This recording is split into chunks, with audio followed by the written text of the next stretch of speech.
When I think about this event, this is the first actual public event that we've done this. We've been doing this through Zoom because of all of the COVID protocols. And I can't think of a better place to do it than Tribeca Film, which is about bringing people together. And I can't think of a better person to be doing it with than David Rockwell, who is about building places and designing places to bring people together. So thank you, David. Thank you. Glad to be here on this amazing terrace. It's beautiful. And so for those that have a feel for David, and I know he gave a brief introduction of who he is, but the reality is people think about David Rockwell as this great architect, great designer, and he is so much more than that. In following David throughout the years and learning about him, he's a Renaissance man. He designed sets, restaurants, airports, Oscars, musician, author. So you have a broad perspective that I think really influences a lot of what you do. And most important, I think, to me, is his commitment to this city, his love of this city, and his fingerprints that are all over the city. So with that, maybe as the first question, it's a great day. We're coming out of this COVID period where we're starting fresh, and we got the green light to live a different life. And we've, as a city, have experienced other crises before. Back in 9/11, and here on the side, we could see the 9/11 site over there.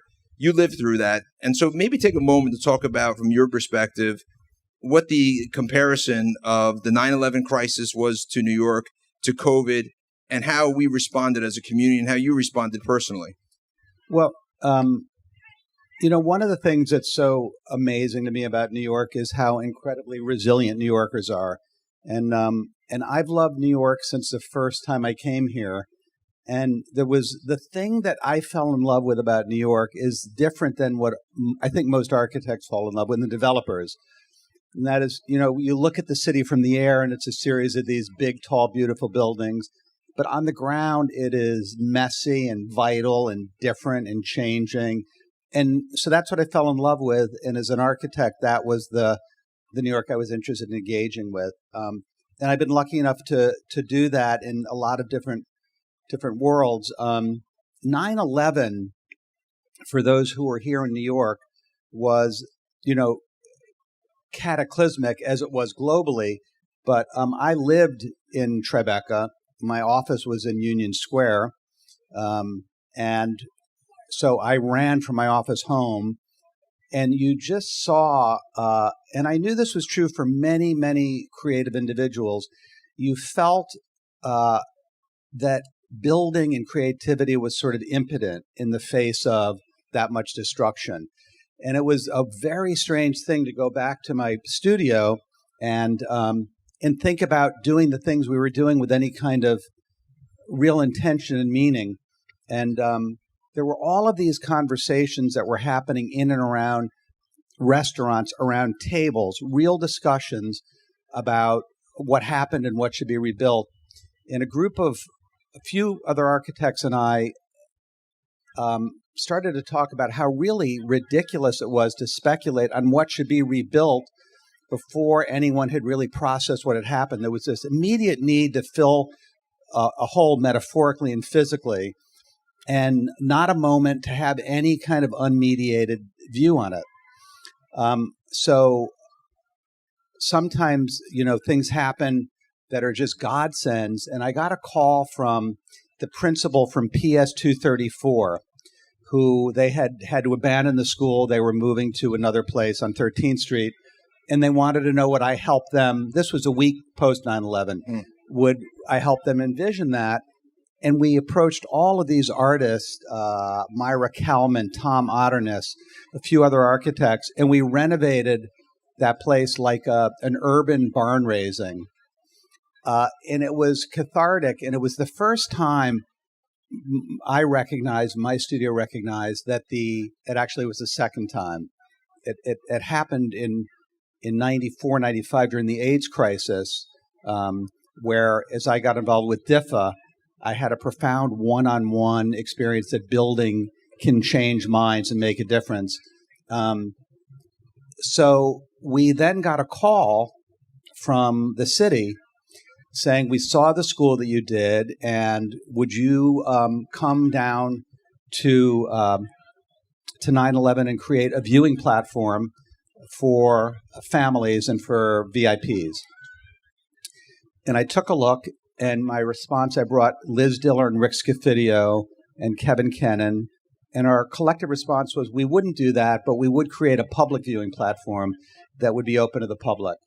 And so that idea of taking an action and taking one step forward and building something and engaging public-private that happened in 9/11, I think was very related to this need to talk, this need to have a conversation. And COVID, I had a Zoom call, which I didn't really know what a Zoom call was, after we all went back to our homes. And I said to my office, look, here's the good news.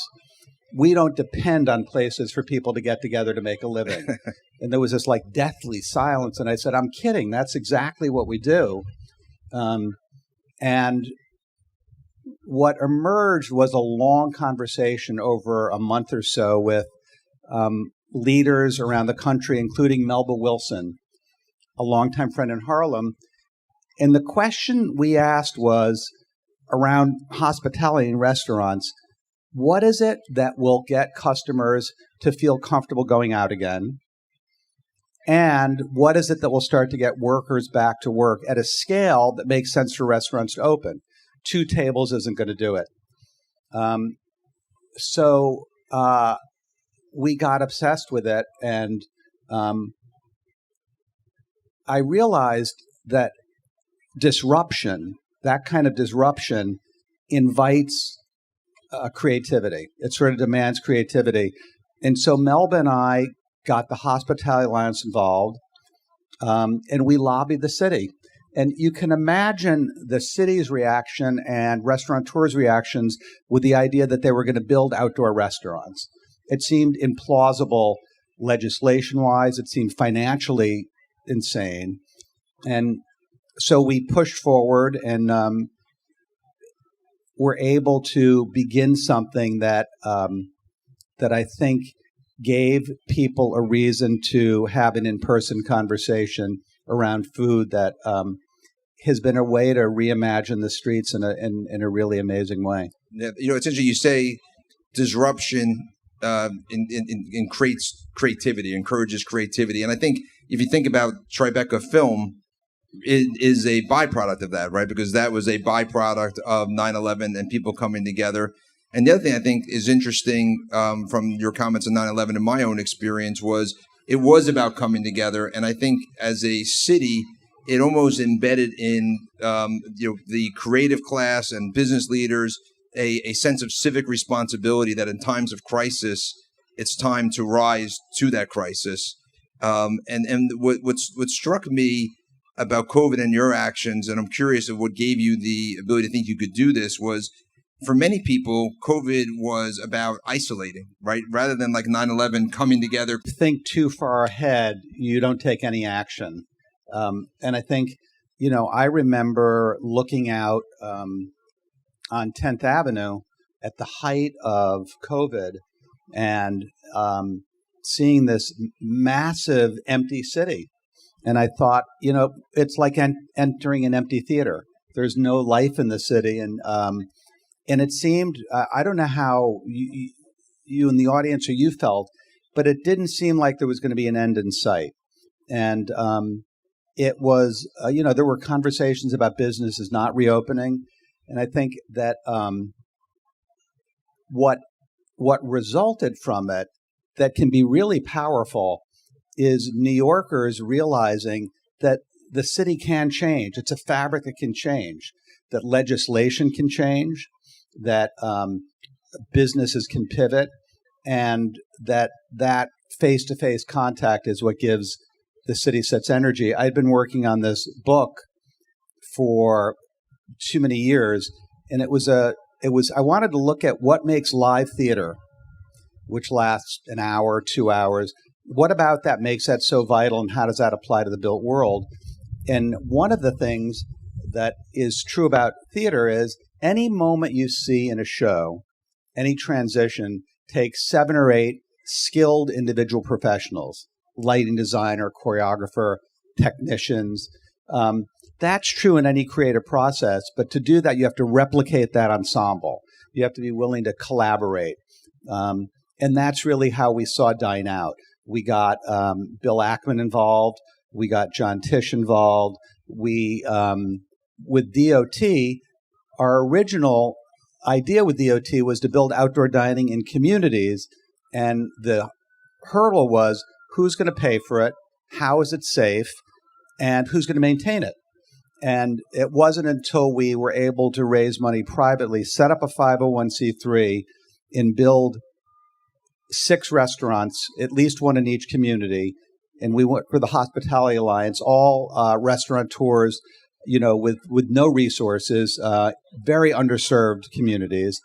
And when DOT saw that, they then approached us and became full, unbelievable partners in identifying communities, starting with Chinatown and then Flushing.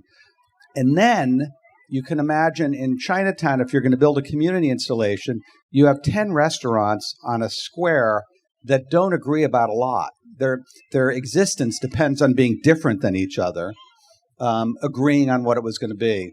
So I guess it was a chance to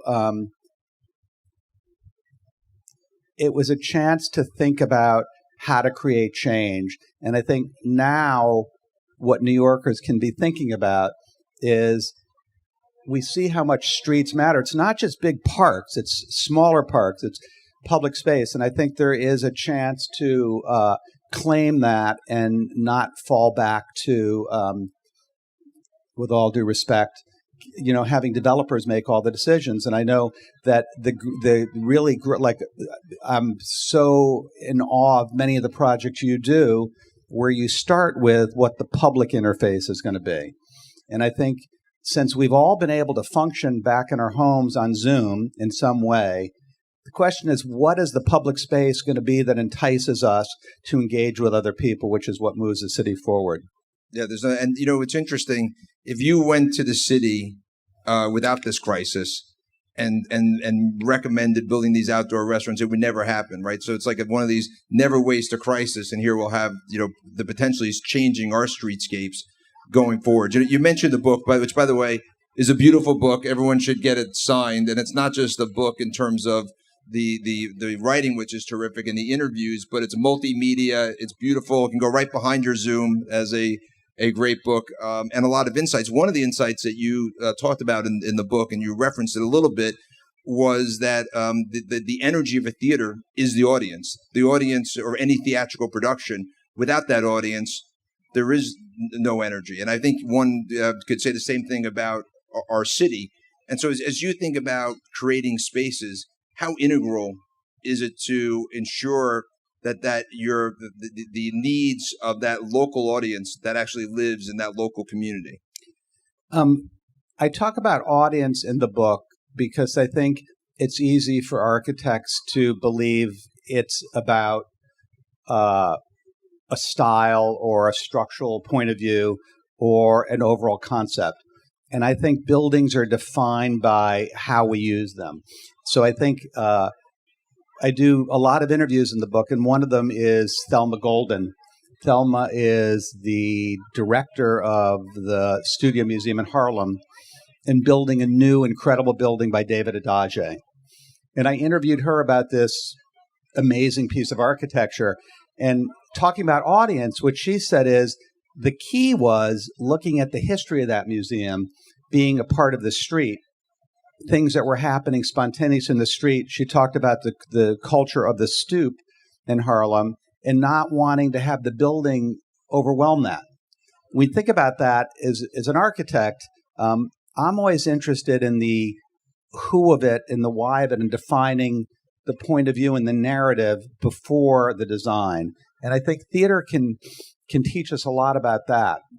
The other thing about audience is in the introductory essay, Michael Kimmelman, who's the architecture critic of the Times, talks about movement and choreography, which drives theater, but it drives public space too. And he made the point I hadn't thought about. If you're walking down the street and you choose to be in a small plaza or a park, you're making a choice based on what kind of space you want. You're choreographing your journey.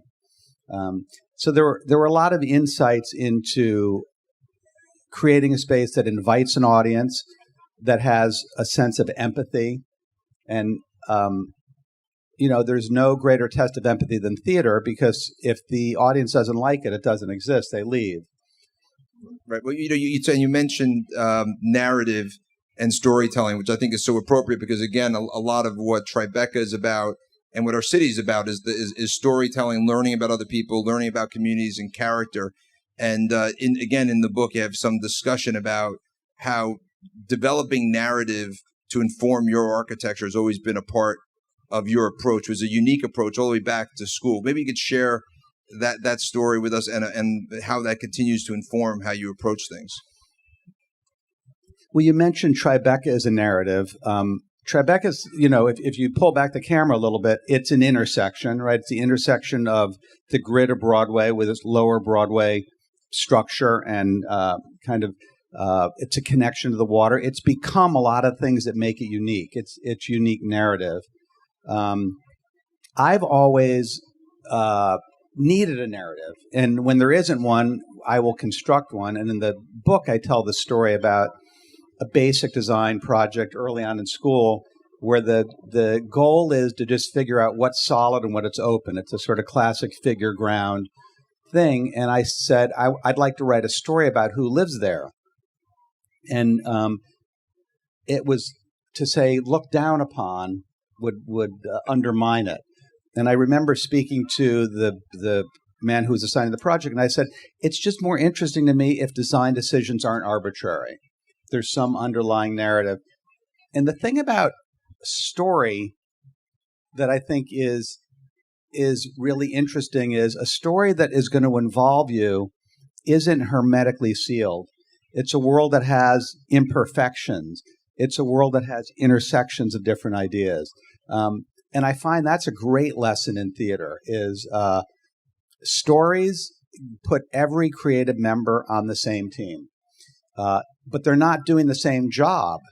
You're each telling the story from your point of view. If you're doing a comedy and your environment is funny, in the words of a great director I know, you're putting a hat on a hat. Right. You want to find a way to be sort of empathetic. So I think narrative sometimes in architecture gets misconstrued as a guided, hermetically sealed, linear set of experiences. I think story is really an underpinning, and it invites exploration. It doesn't create a complete world. It's some of my experiences with this as it relates to buildings themselves is letting the buildings start to tell the story. So we own the Starrett Lehigh building in Chelsea, and it's a 2.5 million square foot old manufacturing building. And when we bought it, it sort of spoke to manufacturing, but at the time it wasn't for the old 20th century manufacturing. It was for the creatives that were in there. So it was manufacturing creativity, and it was almost like a brand, and then trying to be authentic to what the building speaks to, what the community speaks to, and everything that you design, which I imagine a big part of what your storytelling approach is that authenticity and being true to the architecture, the community, the history. Yeah, the authentic comes from also trying to figure out what the question is before you answer it. And in an architecture, that comes from many different things. We just finished work on the Moynihan station, and our role was the waiting room. In the waiting room, was layered with some complexities. One is you want people to wait there, but there's a whole layer of things you can't do. You can't create seats where people want to lie down. Okay, so you want to welcome people, but they can't be too comfortable. You want to create individual space. It has to be vandal-proof. So now you're creating something that's welcoming that you can't carve with a knife. So you develop a narrative, and in that case, what we ended up doing was we worked with the Public Art Fund, and they curated these incredible photographs by a photographer named Stan Douglas.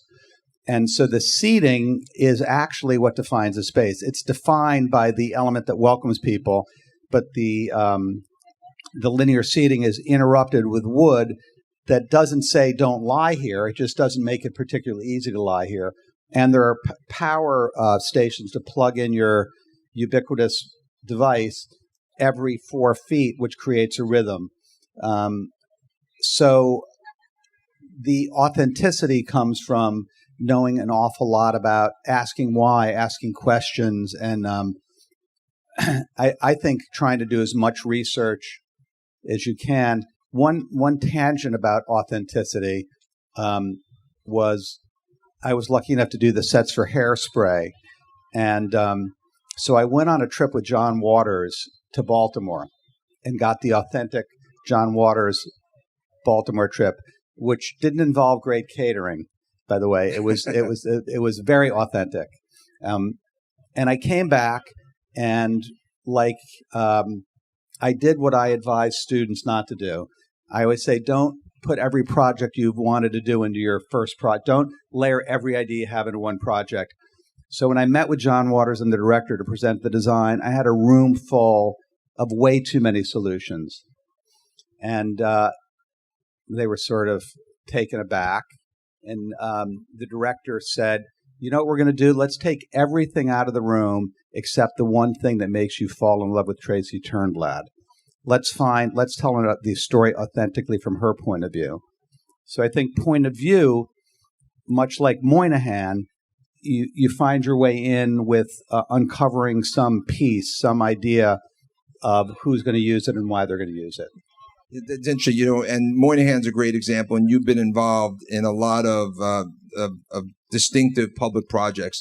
And there's been debate over time in developing public projects, whether that's redoing our airports, our bridges, other public projects, parks, of how much should go into the design to make that special. And I know, like, for example, the governor has gotten criticized for some of the lights on some of the bridges and working on some of the airports.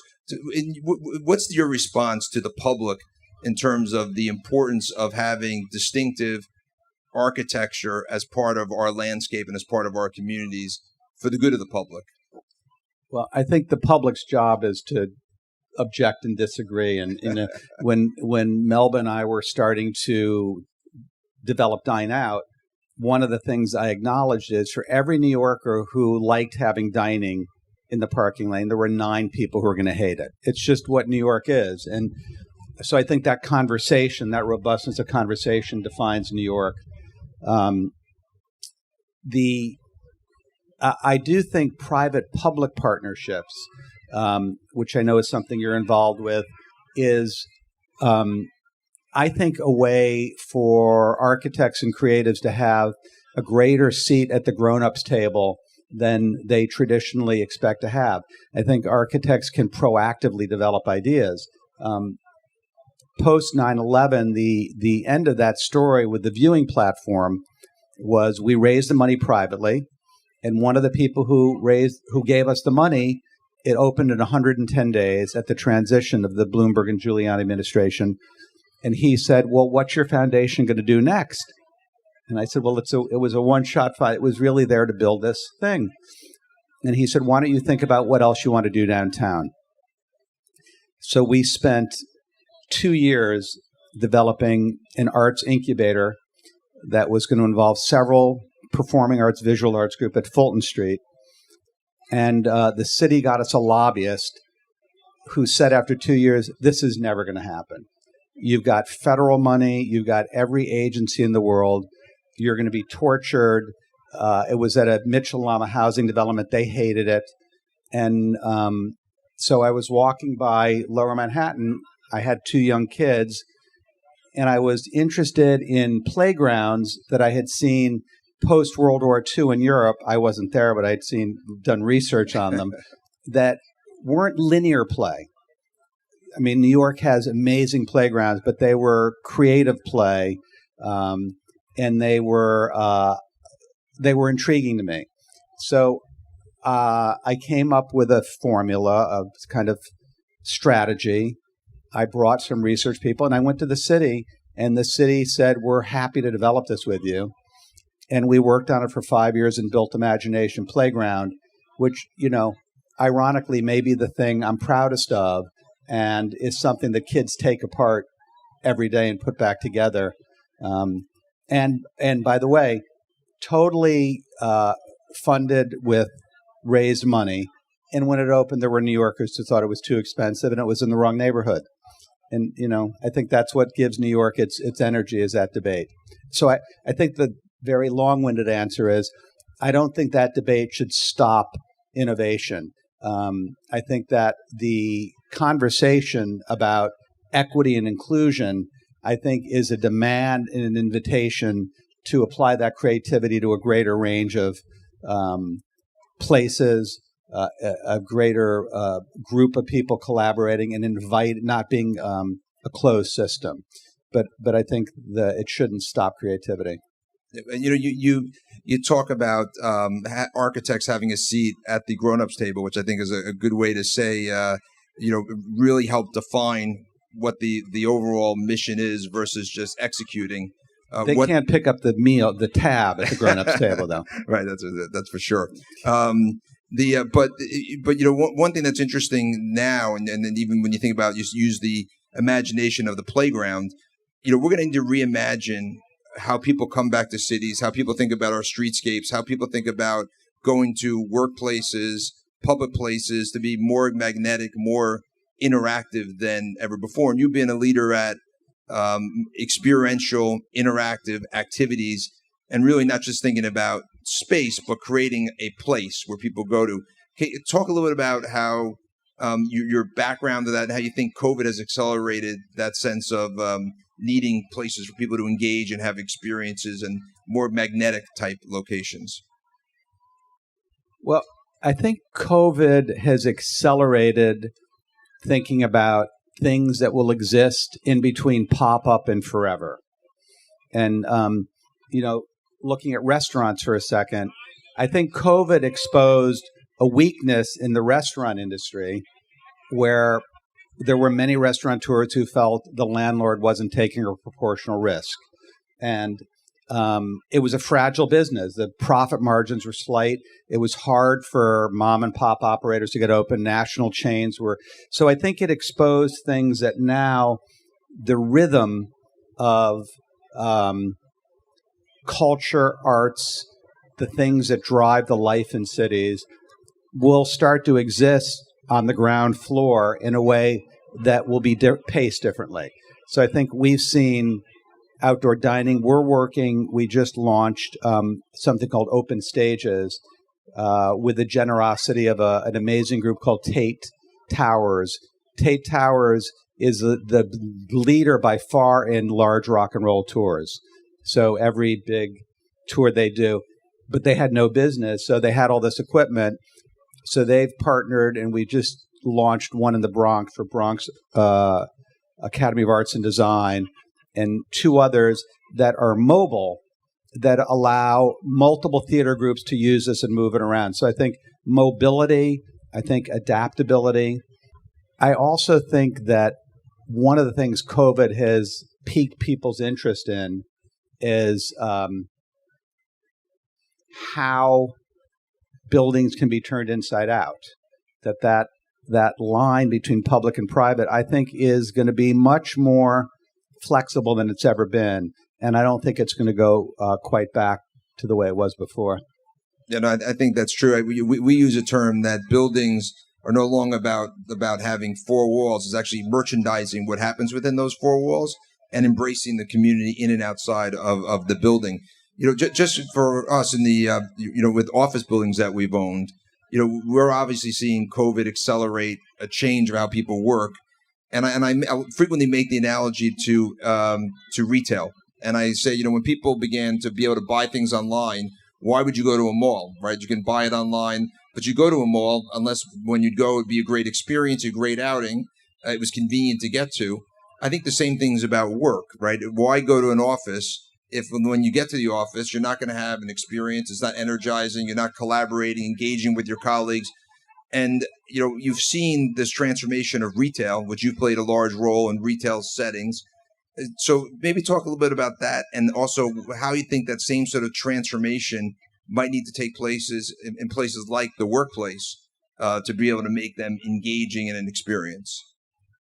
Well, I think the problem with discussing trends is by the time we're done, it's morphed into a new trend. Right. But one thing we're certainly observing about the workspace is we have a large group of architects who work with a group of creatives elsewhere, and so the things that I've been able to do in COVID have allowed me to do work around the world that would have been harder to do. We're doing a project for Johns Hopkins that requires me every day to be in some sort of a meeting, and so you have to take the real benefit of what virtual has enabled. But I think what we're finding we're doing and other offices seem to be doing is aggregating those pieces of the office that are more social, that are, we started out by removing workstations and created a number of bigger conference areas that people started not only feeling comfortable in, but in our case, they were about tactility. I wonder whether in 20 years we're going to see spaces that were designed during this period and the colors will be 10% off. It'll be like low resolution architecture because tactility, touching a material, feeling it, I think is not replaceable. So as an example, amenities, there's a critique in the design world that too many amenities within a building complex makes it too internal. It doesn't relate to the street. I think what we're going to start to see is the ground level that was always the most valuable space for retail will be taken residentially and commercially as spaces that attract people and that can be shared by multiple tenants. So I think the amenities that have been for, great residential buildings and 550 Madison, which we're doing, which is a fantastic office building, will also be used residentially in smaller ways, and I think that ground floor will have additional premium. Right. Well, the neighborhoods, to really survive, need those ground floors, need those small businesses, need those restaurants. One thing that's concerning to me is there are certain buildings, office buildings, hotels, retail, that aren't going to be able to survive post-COVID. And then the question is, what happens to those local communities that don't have those local businesses, local restaurants to be supported by the people that used to live or work there? And so, you raised the point earlier about like using these moments of time to force change. It also needs to, I think, accelerate change that might not have happened. And if there are buildings that are no longer best valued or best used as an office building or a hotel, repurposing them for housing or whatever might be the right use, and inject energy into that community. No different, I guess, than Lower Manhattan post 9/11, where it became more of a mixed-use live, work, play environment versus a 9-to-5 only corporate sort of campus. Well, also as part of that, the Seaport area, which had very little residential, is now predominantly residential. Right.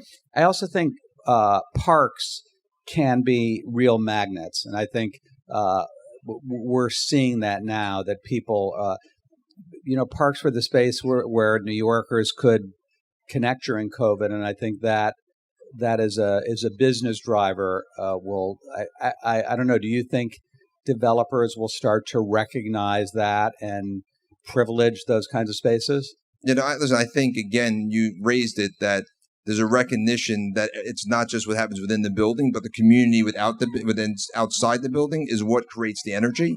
And so you need to support the parks, the restaurants. I think even the relationship between owners and restaurateurs needs to be a partnership. You need to help small businesses, small restaurants survive through this and be successful, because they're an asset to the overall community and then for the communities to be successful. I want to pivot some, because as we were talking, you mentioned it, and it jogged in my mind. You actually designed the set for Rocky Horror, the first stage. It was in 2020, was it, when you did that? No, it was in 99. 99, so Yes. 1999. But in doing that, I read again in your book, you were talking about how it was the people, the audience, and the performers really were part of the set themselves, which parallels us a little bit. Talk a little bit about that experience and how it influenced you to think about how you design space today to bring people together? Well, one of the things in putting together a book and looking back is you recognize things. And I didn't recognize how many projects that have been significant to me took 10 years to just get to the point of starting them. So I had been interested in theater. I studied theater, but I was fully established as an architect.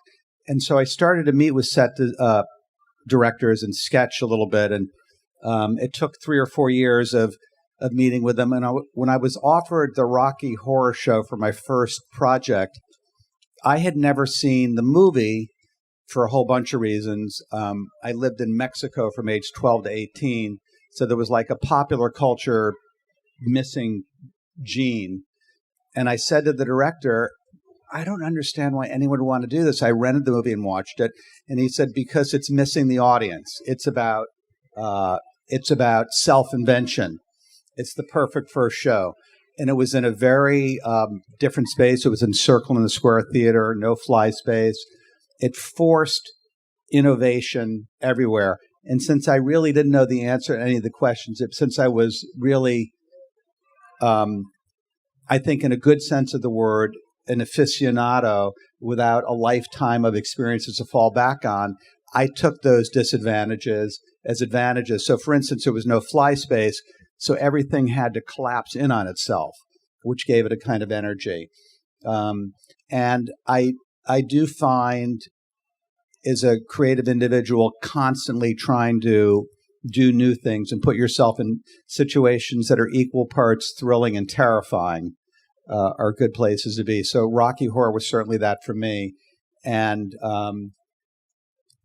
we were just looking at Union Square, There you go, right. which is what my office overlooks. And I think it's a space that has the best qualities of a piece of theater. Right, it's a different audience every day. It reinvents itself every day. In getting ready for this talk and thinking about Union Square, I knew this, but I had to go back and look. Union Square was made public by Olmsted many years after it opened, removing a fence. And Olmsted, legendary landscape architect, really figured out that the perimeter of that was like a theater. It was a podium where you could be an audience or you could be a performer. And there were many ways in. So Rocky Horror was a transformative experience for me. It got me addicted to the experience of collaborating with an amazing team. And those moments that I think for anyone who's a theater fan that embed themselves in your memory, it gives you a chance to deconstruct those and figure out how do you use those in everything else. Yeah. And I think also looking at other projects you're working on, David's working on a project called the Luminarian, which is an experiential retail.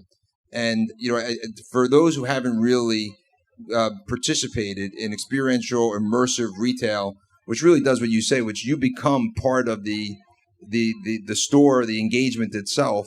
It is, I think, where the future of retail and entertainment is going. Maybe share a little about that project and how you think that's going to expand as we go forward in terms of new venues like that. Well, I think immersive, like many things, is a word that describes what's been around for a long time, right? So this is a pretty immersive place. We have the people at the bar who seem to be having a really good time. We've got whatever's happening over there, like we're immersed. So immersive is a term that I think has come to represent a form of entertainment that will be more prevalent. That means constant changing content. So this thing, Illuminarium, that we're working on, that is opening in Atlanta in a few weeks, takes every surface, floor, wall, ceiling, and treats that as a canvas for storytelling that can change. It's opening with a safari that was filmed by a crew, with part of the strategy being it sort of democratizes the ability to get to safari, but done with 270-degree cameras. But it takes the notion of immersive and says where you walk and where you move changes the content. So the content is changing in relation to where you are through LiDAR and through tracking technology. I got very interested in technology when we were trying to do this installation for a project at a biennale, at an art show, and I couldn't find a technologist who was talking about technology connecting people. Technology seemed to be separated, and so we started a small sort of Skunk Roots technology lab that's really tried to innovate around interactive, being in an environment where you're changing it. I've got to say, for all my interest in that, I think combining that with really analog spaces, highly textural, that those two together is, the kind of thing that interests me. Yeah, we actually called that the merger of the physical and the digital, the phygital. And that's something that, even in our office buildings now, trying to think about how do you enhance the sense of community, engagement, interactions, both with the physical space, but also digital tools that create more personal interactions, a better sense of what's happening within your space, and behavioral change. Can I tell an interactive story at the moment? Please. So we're working on something that starts Tuesday in the Meatpacking District called the 7 Deadly Sins. Have any of you heard of that? So it's a theater group called Tectonic. They did this in Miami at the height of COVID, and they've commissioned 7 American playwrights, really interesting playwrights, to write 10-minute plays about the 7 deadly sins, with purgatory thrown in for good as the sort of collective thing. And the way we're doing it is it's happening in 7 storefronts in the Meatpacking District with seats on the sidewalk. You have headphones, amazing actors. So these very different worlds are coming alive in these storefronts, and we're teching it. So I'm going to be there tonight till 12:30 because you can't tech lighting till it gets dark. But what is interesting is what's happening with the actors and in the audience is everyone looking at it. You talk about immersive, people coming by with dogs and deciding, well, are they going to be a part of the show or not? So we're sort of photo documenting that because it really is the street coming alive with storytelling, but they're interacting. The people who pay for the tickets have headphones, but anyone can come and watch it. That's amazing. So it's... where do you find time? I mean, I'm just listening to you. You're like this world-renowned architect. Everyone wants you to do that. You write a book, right? You do play sets. In the middle of COVID with your business, like, how do you find time to do projects like that? Projects like Dine Out and working on saving the restaurants. I mean, these are massive, time-consuming, and in many cases, civic engagements, not business engagements. How do you allocate the time, and how do you find time to balance that? How would you answer that for yourself? I'd call you and ask you what to do. We're gonna punt back and forth on this one. I think the civic engagement piece is in some ways the driver for me, and so I think the key, if I had to say what the key quality for a creative person working with me that I'm interested in, is curiosity. And so it's really the net sum of the projects that I'm working on that intrigues me. And I think I love it. I think I feel like I remember some advice I was given by the man who runs the TED conference. And I did a pop-up theater for the TED conference. It sets up in 5 days. That was a long evolution. But the first time I was asked to speak there, he said, listen, dear God, don't talk about your restaurants. Talk about something you're an amateur of. Talk about something you love. And it was 1996. And I wasn't exactly an amateur at theater, but I didn't do it for a living. And I put together probably an overly produced talk on the relationship of theater and architecture that in 2021 became a book. So I think having those long, almost like slow cooking relationships, for me, starts with engagement. And I think it's that gives us our point of view on the bigger, more commercial projects. the Academy Awards, I had done the Kodak Theater as an architect in 2002. And when I was asked to do the Academy Awards in 2008, I said to Bill Condon, who's the director, I said, tell me the truth. Don't people watch the Academy Awards to say how much they hate it? Isn't it actually a blood sport when you get right down to it? And we laughed about it and said, well, kind of, but that's the reason to do it. And I actually redid the theater. When I was asked to do it again this year, the reason it was an instant yes for me is because it had to be different. It was a chance for people to come together. It involved meeting with epidemiologists and understanding really, and it had to not be in a theater. It had to be in a separate space, in a train station. It was all deep, deep learning that I think then, leads to other outcomes. When were you asked to actually, so this year you were asked to set up for the Academy Awards in November, which then the awards were in January. I'm trying to remember when they were this year because they moved. No, weren't they in April? April, okay. So you had March, and so I don't know. So still at a point that I don't know. It was like it was, but it like was, this, it was a 1 week no sleeping total immersion there. Right. And by the way, it was public health and public safety were a priority. And in a landmark where you couldn't attach to the floors or the ceiling, you couldn't put any lights in the floors and the ceiling.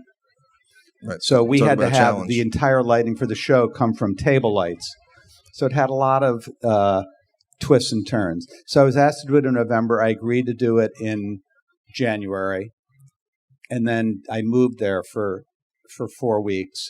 And it was a entirely new crew. It was none of my architect team.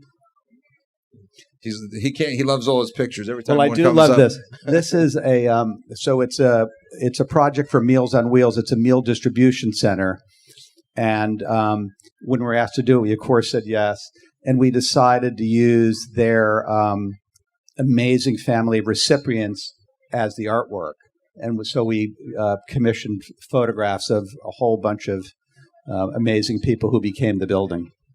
It's amazing to listen to you because you're so passionate and compassionate. And the other thing that when in your book, the point about curiosity comes out because David interviews a lot of his colleagues, both in the book and then in videos, and it shows a level of mutual respect and collaboration that many people wouldn't have expected, right? That you view you as competitors, but you view them as collaborators. And do you think that's common in your industry, and how much does that drive your way of approaching things? I think you have to keep reminding yourself that it's not a zero-sum game, that your gain is in someone else's loss. And I think there's a community of I think by being willing to not try and be exactly like someone else. I think it's one of the things that I think makes architects who are collaborative is they're interested in what they're interested. They're curious about what someone else does, but they don't want to be someone else. So I think the more you can sort of define what you do, and for me, speaking to colleagues is not only a way to learn, but it's a way to figure out how to make everyone's ideas better. So I think in collaboration is one of those things that is unique in the theater.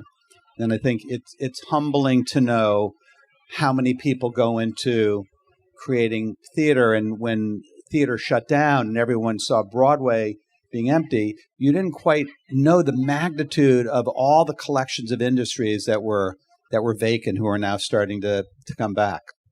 It's super amazing. No, it is amazing. And I think that as a city, it's that a lot of that collaboration and community that brings us together as a glue. And I think, listening to you speak of some of the things that you've been able to accomplish during COVID and the level of innovation and creativity that you and your other colleagues, came to the forefront, that was sort of born out of, it has to be done. We have no choice. It has to be done is the key. It has to be an imperative, and it has to have a time urgency. Exactly, which then forces, whether it's government or others, to come and do it.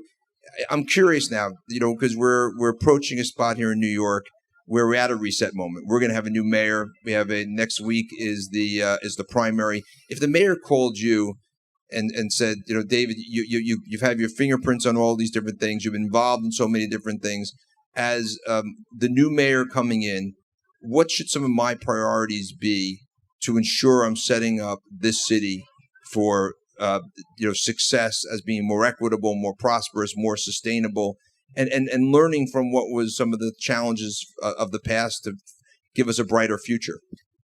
Well, it's a question that, of course, is on every mayor's mind.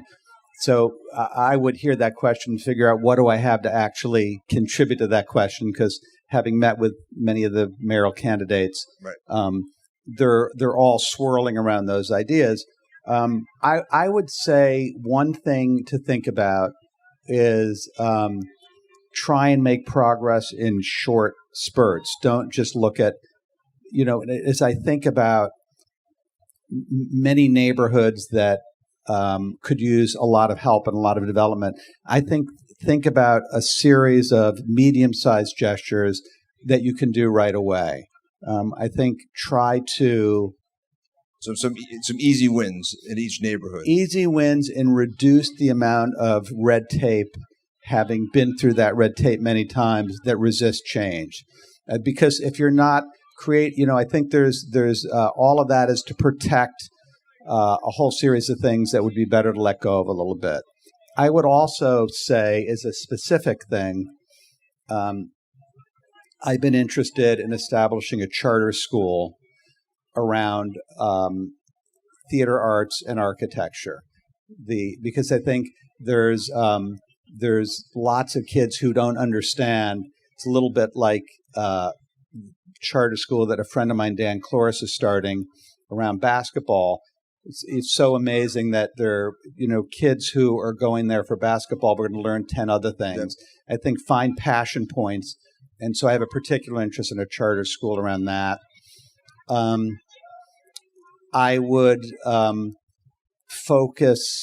I would bring up the idea that the creative industries and communities need to be encouraged to stay in New York and find a way to allow the arts to not just be in big institutions. And I think a mayor can have some effect on that.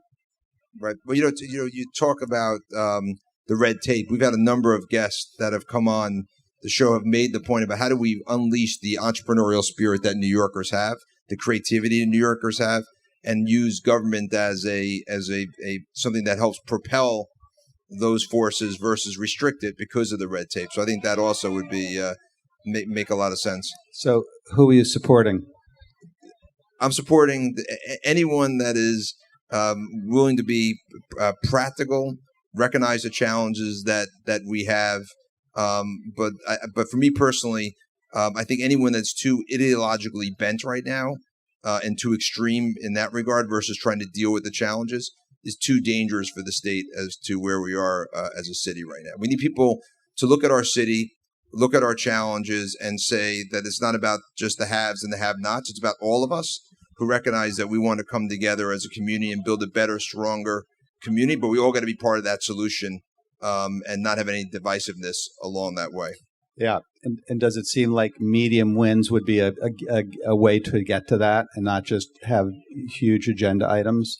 Listen, I'm a big believer in, getting, singles and doubles, not always going for the home runs, because for someone that too many times I've crashed and burned their home runs or tried to make the blockbuster movie versus the successful film, right? Either whatever analogy works. So I do think progress and smaller steps on that is a key.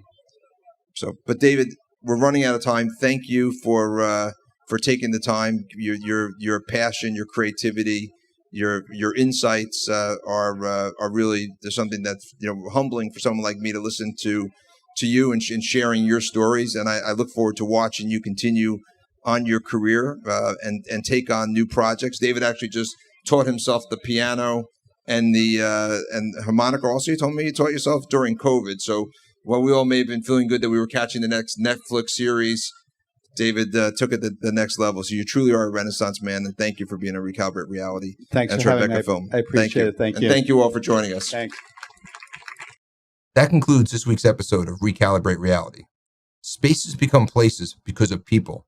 And last year, New York just wasn't New York without the people. But now, as we emerge from the worst of the pandemic, we have an opportunity to create new spaces.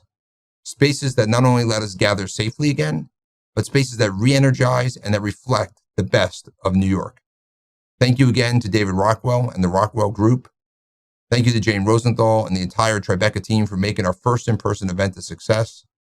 And thank you to the Regional Plan Association and the 92nd Street Y, as well as the team for making this week's episode possible. I'm Scott Rechler. See you next week.